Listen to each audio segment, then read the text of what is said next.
న్యూట్రల్గా ఉండేటటువంటి జనాలు వైఎస్ఆర్సీపీ కార్యకర్తల్ని ప్రతి నిత్యం తిడతా ఉన్నారు. ఇంత అమాయకులేంటి, ఇంత గొర్రెలేంటి మీరు? తల్లికి చెల్లికి చిన్నాన్నకే న్యాయం చేయలేనటువంటి మీ జగన్మోహన్ రెడ్డి మీకేం న్యాయం చేస్తాడు? ఆంధ్రప్రదేశ్ ప్రజలకు ఏం న్యాయం చేస్తాడు? కొంచెమైనా బుర్ర పెట్టుకొని ఆలోచించండి రా, బుద్ధి తక్కువ వెదలారా అని చెప్పేసి ఈ వైఎస్ఆర్సీపీ కార్యకర్తలకు ఎంత చెప్పినా దున్నపోతు మీద వాన కురిసినట్టే తప్ప వీళ్ళు మాత్రం మారరు.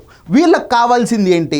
కేవలం ఆ పేటీఎంలో పడేటటువంటి 5 రూపాయల కూలి. జగన్మోహన్ రెడ్డికి ఆపోజిట్ గా మాట్లాడితే భారతిరెడ్డినైనా తిట్టేస్తారు. జగన్మోహన్ రెడ్డికి ఆపోజిట్ గా మాట్లాడుతున్నందుకు షర్మిలా రెడ్డిని సైతం రీతిని తిట్టారు. జగన్మోహన్ రెడ్డికి ఆపోజిట్ గా కోర్టుకు ఎక్కినందుకు విజయలక్ష్మి రెడ్డి, ఎవరైతే రాజశేఖర రెడ్డి గారి సతీమణి ఉన్నారో ఆవిడ్ని సైతం కన్న తల్లి జగన్మోహన్ రెడ్డికి ఆ ఇంగిత జ్ఞానం మరిచి వాళ్ళ నాయకుడి తల్లి అని మరిచి ఇష్టారీతిన లకారాలతో మాట్లాడుతున్నారు ఈ పేటీఎం పెయిడ్ కూలి సైకో మంద.